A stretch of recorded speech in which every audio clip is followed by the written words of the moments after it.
Hello students, in this video we are going to discuss the layout tab.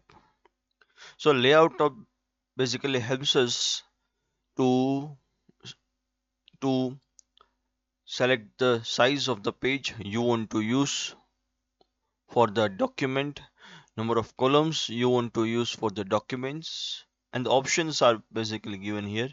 Starting with the margin. The margin basically helps us to set the margins, that is from the side of the paper we can choose how much text you want to align with the size of the paper. You can set it, which is given here.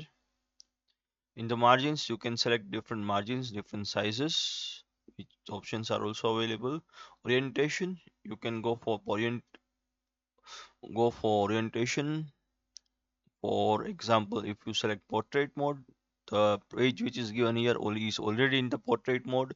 If I select landscape mode, it is the landscape mode. You have different sizes of the paper which are given here. Let's select A4. The column, if you want to go for one column, okay, or you if you want to go for two column, okay, you can add page breaks, column breaks, or if you want to text wrap, or if you want to add the section breaks, continuous, even page, and odd page options are also available. Similarly, the indent options basically helps us to check the indent systems, or you can say spacing you want to add for a paragraph. So selection pane, align, okay, if you want to align to margin or if you want to align to page, these options are available. That's all for the layout options right now. Thank you.